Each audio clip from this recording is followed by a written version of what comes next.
Hey cats, it's your midsole man EDDBUD here. Today I'm looking at the best running shoes for each of the common race distances. I'm going to be examining my current rotation and picking some selections for each of those common race distances: the 5k, 10k, half marathon and the full Snickers. Which ones would be my pick right now from the current crop? Let's check it out.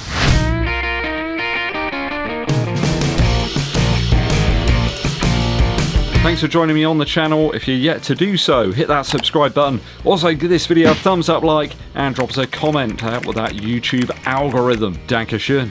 Kicking off this video with the 5k selections. So I think for the 5k you want something super light, really, quite responsive. Perhaps you're going to sacrifice a little bit of that midsole stack so you've got a little bit more ground feel. Don't think you want something super maxed out for a 5k. Grip's going to be important. I think you're probably going to be on the mid to forefoot a little bit more, pushing yourself in the 5k. Heel width and stability perhaps a little less of a concern, especially if there's less stack. Also for me, I think comfort in the uppers, not all that much of a necessity. I mean, for 5k you're going to be out there for the minimum amount of time, hopefully, pushing yourself at an unsustainable pace. Right now up there's got to be the Takumi Sen 11 for the 5k. Low weight banger, very comfortable on foot in all fairness, like a glove, and a great lockdown across the top here. Responsive, energized midsole, you've got those energy rods here, and a slightly firmer take on that Light Strike Pro material. 220 grams or about 7.8 ounces for my UK 11, so it's a very nimble shoe. I think that'll be beneficial at that 5k distance. You're hitting the faster cadence, and I think the Sen 11 could be the one for you. Outsole wise, works well on pavement and roads, but I think if you're going to be running on like grass or something in a park run, for example, might not be the best, especially if it's wet. That's probably the only issue that I've had so far with light traction. I think it's also hard to look past the Adios 9, perhaps if you're more on a budget here.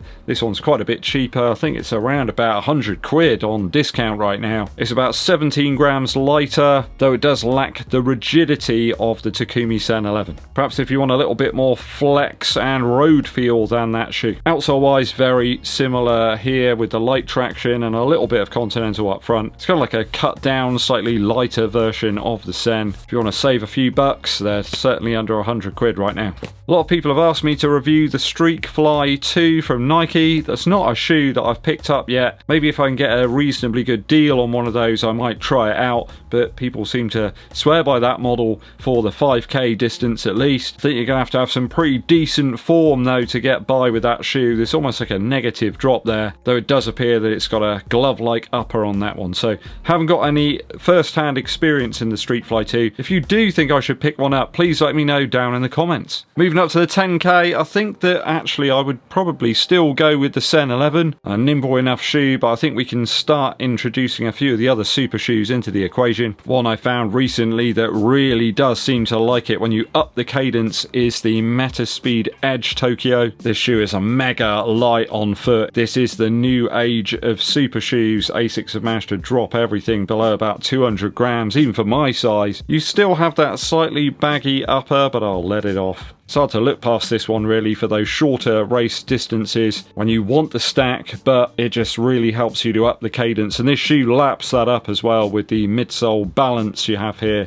Slightly firmer foam in the rear, a little bit softer up front. I think if you're a lighter runner and you increase your cadence quite a bit as you run faster, then the Edge Tokyo could be brilliant. For those 10k road races as well, the outsole on the Metaspeed range is absolutely dynamite. This one just feels a bit more sort of controlled at that sort of 10k pace for me, rather than the Sky, which is a little bit softer and bouncier. I don't think you want overt softness when you're running at speed, so that's one of my picks, the Edge Tokyo. Another shoe that springs to mind, which I haven't given an awful lot of love, is the Vaporfly 4. Loads of the viewers seem to really like this shoe. Certainly found it good on like some shorter reps, and I think round about that 5 or 10k distance is probably where it fits. If you want a little bit more stack over something like the Takumi Sen 11, then the Vaporfly could be perfect. Again, it's very light as well, only 210 grams here in my UK 11. Could be a good shoe for potential training and and racing at that distance. And this was one of the lightest race shoes out there until Puma came along with the Fast R3 and Asics with the Metaspeed Sky and Edge Tokyo. So I still think it's worth it for those shorter race distances.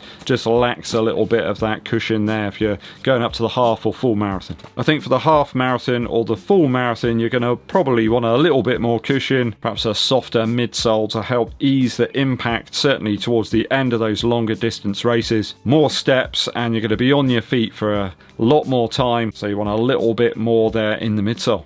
First pick up for me is the Endorphin Speed 5. Now you might say, Ed, that's like a trainer, right? I think for a lot of people this could be a fantastic race shoe as well. It's not all that heavy and you've got a really nice balance between the heel and the forefoot in terms of cushion. And if you don't really like those very rigid plates that you have in a lot of these super shoes, the Speed 5 has got a plastic sort of nylon plate. There's a little bit more bend to it, just feels a little bit more like a trainer, but there's loads of very consistent cushion across the footbed. Could be absolutely ideal perhaps if you're training for a marathon or even running one, then the Speed 5 could be an option. I really like the pellet form of the Puma material here.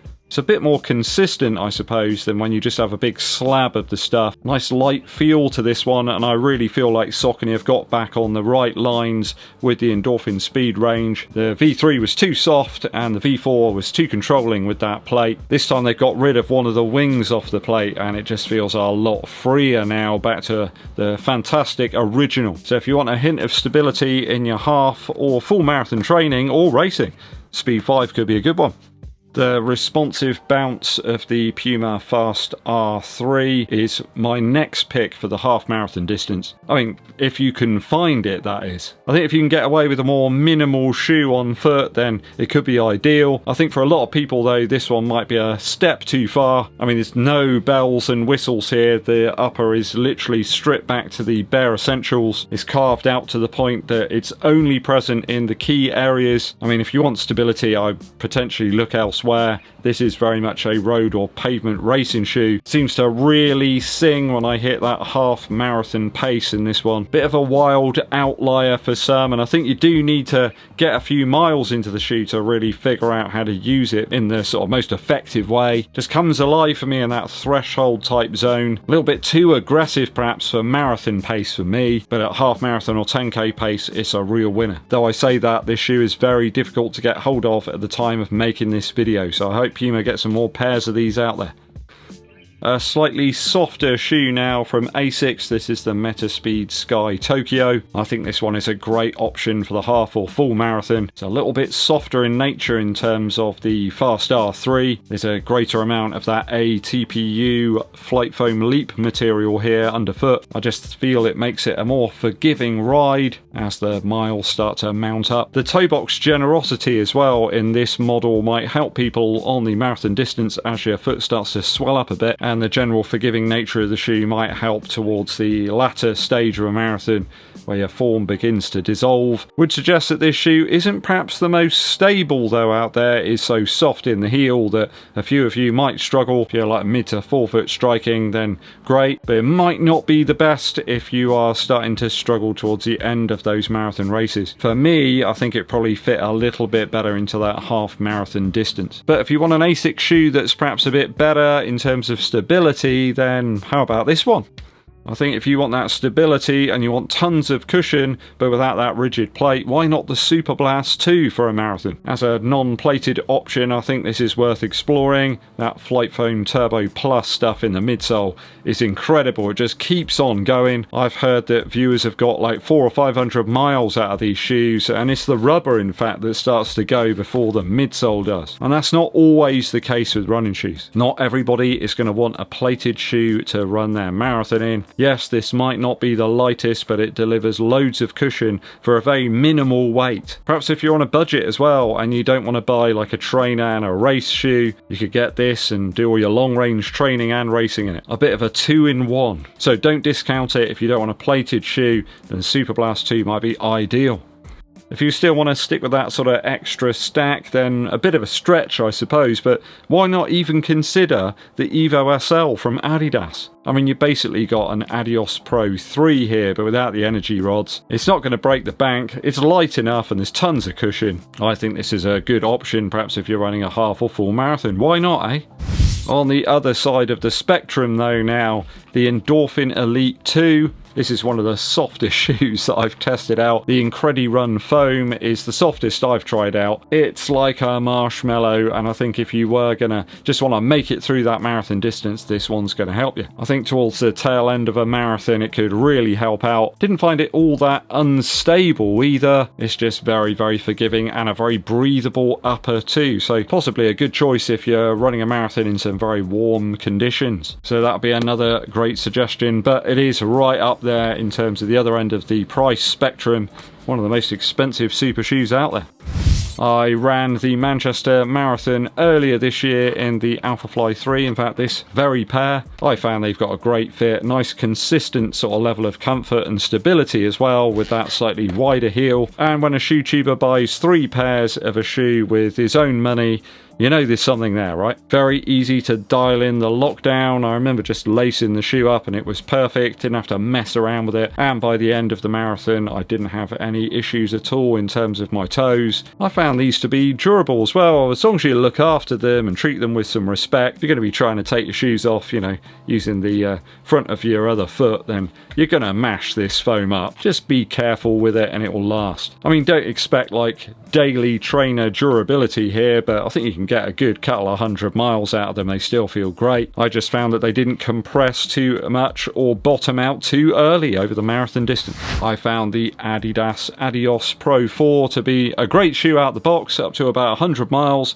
It's kind of the opposite really of the ALPHAFLY 3. Does lose the propulsive nature a little bit quicker than I would have hoped. It is soft back there, not quite as soft as the Endorphin Elite 2, but while it lasts, it's a really great fun ride. If the narrow nature of Puma shoes isn't too much of a problem for you, then the Deviate Nitro Elite 3 could be a banger. Half marathon or full marathon, it's nice and light, easy to get a good lockdown here. It's a bit less audacious than some of the other super shoes we've looked at in today's video, but the material here in the midsole just keeps on going. I'm not sure how they managed to achieve this with durability as well and longevity. I never get any bits kind of being torn off or worn away. I feel this one's perhaps a little bit more suited to marathon level effort for me. Over the Fast R3, that's just a little bit too aggressive. Just a slightly more stable overall kind of traditional feel here. And last up, good to see that Brooks have now got a half marathon or marathon aimed shoe. The Hyperion Elite 5 is a real banger, lovely smooth midsole on this one. Buttery smooth, you could say. I love the fit on this one as well. It does feel like you've got something special on your feet. And the grip has turned out to be very good as well, even in wet weather. Bit of a bare bones upper though, certainly in the heel, but I didn't find it all that unstable, especially at marathon pace, so it's definitely got to be considered. If I was going to race each distance tomorrow in a particular shoe, here's what I choose. For the 5k, I go with the Takumi Sen 11. 10k or the half, I think I'd probably reach for the Fast R Nitro Elite 3. Just want something a little bit more aggressive to get me going on those distances. And if someone forced me to run a marathon right now,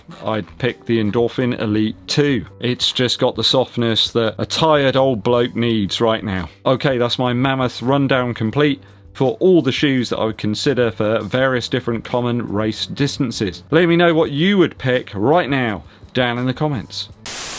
Quick musical interlude for you. A track from Miles Kane. He's got an album coming up soon called Sunlight in the Shadows. He's just released a track from the album called Electric Flower. It's got a really cool groove to it, really nice kind of scratchy drums. Ace vibrato on the old electric guitar. He's probably using his 335. He's a good one on the Bigsby, is old Miles Kane. It's got a sort of old-timey feel about it, this one. Nice slow pace. It's ideal for the sort of summer running. Going to be listening to this one out there on my local route very shortly. Big fan of Miles Kane, and I hope to see him actually. He's performing in Bristol in September, doing like an in-store signing.